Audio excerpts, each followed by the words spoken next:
Hello friends, welcome to GK for exam point. तो दोस्तों, आज मैं लाई हूँ आपके लिए हिंदी साहित्य से बनने वाले महत्वपूर्ण प्रश्न जो कई बार एग्जाम्स में पूछे गए हैं।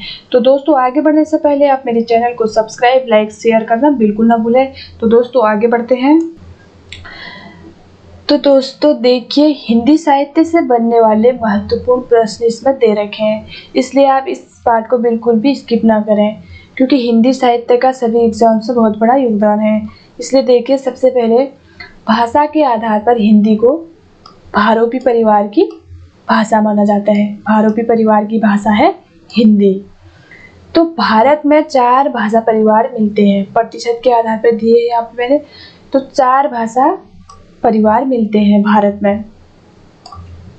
अगर सबसे बड़ा परिवार देखा जाए तो भारोपी परिवार का ही इसमें मिलेगा, क्योंकि 4 भाषा परिवार है: भारोपी परिवार, द्रविड़, ऑस्ट्रिक और चीनी तिब्बती।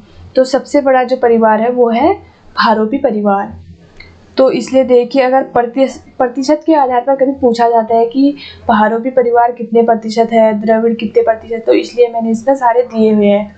तो देखिए, सबसे पहले भारोपी परिवार 73%, तो 73% जो दे रखा है वो भारोपी परिवार की भाषा भारत में है। और सेकंड में जो है 25, तो 25% जो दे रखा है वो दे रखा है द्रविड़ परिवार। और थर्ड है ऑस्ट्रिक, ये है 1.3%, तो 1.3 जो है ऑस्ट्रिक है।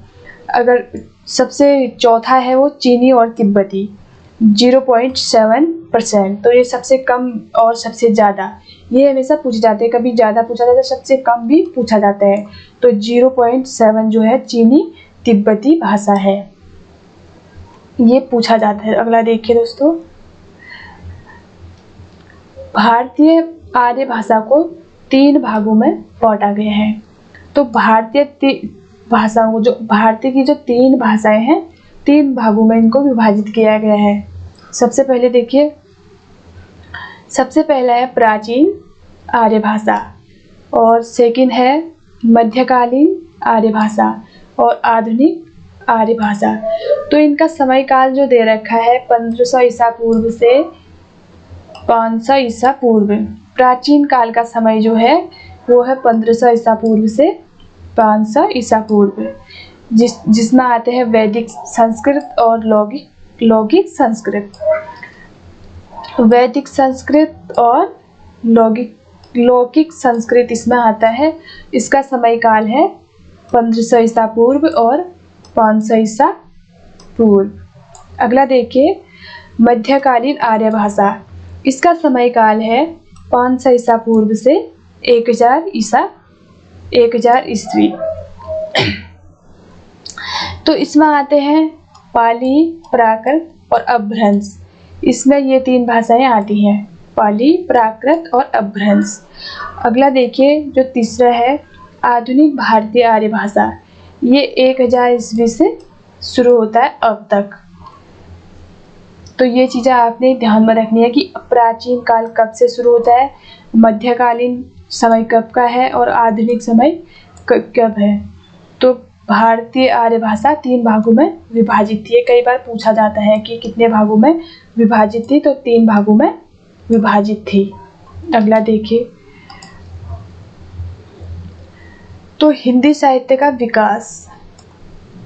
हिंदी साहित्य का विकास संस्कृत, पाली, प्राकृत, अपभ्रंश, अवहट, प्राचीन, प्रारंभिक हिंदी। तो देखिए, इसमें क्या है, संस्कृत है, पाली, प्राकृत, अपभ्रंश, अवहट और प्राचीन, प्रारंभिक हिंदी। तो हमेशा पूछा जाता है कि हिंदी भाषा का जन्म किस भाषा से हुआ है। तो हमेशा ध्यान रखिए, ये संस्कृत से नहीं हुआ है, क्योंकि इससे हिंदी से पहले क्या आ रहा है, अपभ्रंश। तो हिंदी भाषा का जन्म जो हुआ है वो हुआ है अपभ्रंश भाषा से। ये कई बार एग्जाम्स में पूछा गया है, इम्पोर्टेंट क्वेश्चन है। तो अगला देखिए, हिंदी को राजभाषा 14 सितंबर 1949 को बनाया गया। तो 14 सितंबर 1949 को हिंदी को राजभाषा के रूप में बनाया गया। 14 सितंबर 1949 को यह मान्यता मिल गई कि हिंदी राजभाषा रहेगी भारत में। तो 14 सितंबर को हिंदी दिवस के रूप में मनाया जाता है। 14 सितंबर को हिंदी दिवस के रूप में मनाया जाता है। ये कई बार पूछा गया एग्जाम्स में। अगला देखिए, हिंदी भारत की राजभाषा है, न कि राष्ट्रभाषा। ये हमेशा याद रखना कि हिंदी जो है राजभाषा है, राष्ट्रभाषा नहीं है, क्योंकि भारत में अनेक भाषाएं बोली जाती हैं। तो ये एक राजभाषा है, न कि राष्ट्रभाषा। अगला देखिए, भारतीय संविधान के अनुसार संघ की राजभाषा हिंदी और लिपि देवनागरी है। तो संविधान के संघ में यह बताया गया कि राजभाषा हिंदी रहेगी और लिपि देवनागरी रहेगी हमारे संविधान में। अगला देखिए, संघ की राजभाषा संविधान के अनुच्छेद 343 से 351 तक वर्णित है। तो 343 से 351 तक जो है वो राजभाषा के लिए वर्णित है। ये कई बार एग्जाम में पूछा गया है, कौन से अनुच्छेद में हिंदी राजभाषा के लिए वर्णित है। तो ये है 343 से 351। अगला देखिए, संविधान की 8वीं अनुसूची। संविधान की 8वीं अनुसूची में 22 प्रादेशिक भाषाओं का उल्लेख है। तो कई बार एग्जाम में पूछा गया कि 22 प्रादेशिक भाषाओं का उल्लेख कौन सी अनुसूची में है। तो ये है 8वीं अनुसूची में। अगला देखिए, हिंदी क्षेत्र की समस्त बोलियों को 5 भागों में बांटा गया है। हिंदी की जो भाषाएं हैं वो हिंदी की जो भाषाएं हैं उनको 5 भागों में, 5 वर्गों में बांटा गया है। सबसे पहले देखिए, राजस्थानी, पूर्वी हिंदी, पश्चिमी हिंदी, बिहारी और पहाड़ी। तो 5 भागों में हिंदी भाषा का विभाजन किया गया है। अगला देखिए, अगले कुछ क्वेश्चन दे रखे हैं जो एग्जाम्स में कई बार पूछे गए हैं। सबसे पहले देखिए, हिंदी भाषा से कई पूछे जाते हैं। तो देखिए, अगला पहला जो प्रश्न मैंने बना रखा है वो देखिए आप, जो कई बार एग्जाम्स में आए हुए क्वेश्चन है ये। भाषा शब्द संस्कृत के किस धातु से बना है। तो जो भाषा शब्द है किस धातु से बना है, तो ये बना है भाष धातु से। हमेशा याद रखना, भाष धातु से। कई बार एग्जाम्स में पूछा गया है। अगला देखिए, हिंदी किस भाषा परिवार की भाषा है। तो ये है भारोपी परिवार की भाषा है। अगला देखिए, हिंदी भाषा का जन्म हुआ। तो हिंदी भाषा का जन्म जो हुआ वो हुआ है अपभ्रंश भाषा से। अगला देखिए, हिंदी दिवस कब मनाया जाता है। तो हिंदी दिवस मनाया जाता है 14 सितंबर को। 14 सितंबर को क्या मनाया जाता है, हिंदी दिवस। अगला देखिए, 5वां है, निम्नलिखित में से कौन भाषा का अंग नहीं है। तो भाषा का अंग कौन नहीं है, ये एग्जाम्स में पूछा गया है कई बार।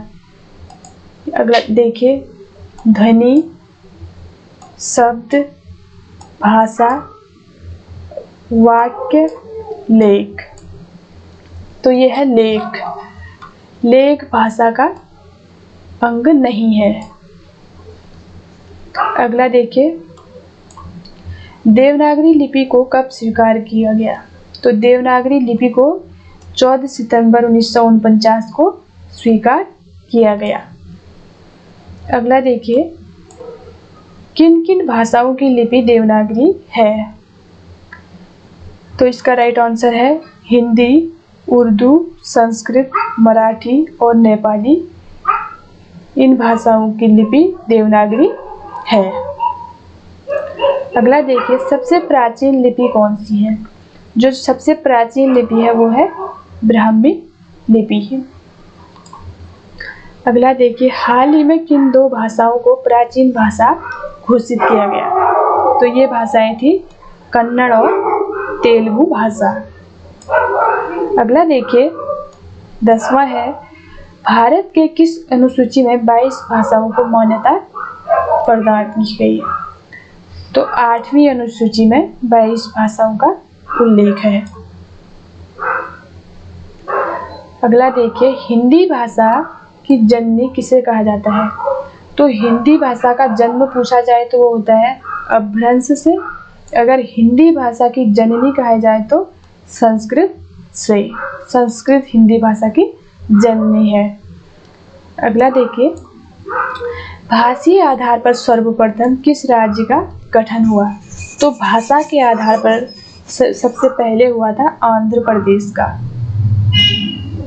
और कब हुआ था? 1953 को। भाषा के आधार पर सबसे पहले आंध्र प्रदेश राज्य का ही विभाजन हुआ था, गठन हुआ था। अगला देखिए 12वां है, देवनागरी लिपि का सही क्रम क्या है? ये कई बार एग्जाम्स में पूछा गया है। तो सही क्रम है ब्राह्मी लिपि, सबसे प्राचीन लिपि ब्राह्मी है, गुप्त लिपि, नागरी लिपि, फिर है देवनागरी लिपि। तो दोस्तों, अगर आपको ये वीडियो पसंद आती है तो लाइक, शेयर, कमेंट करना बिल्कुल ना भूलें दोस्तों। Thank you so much.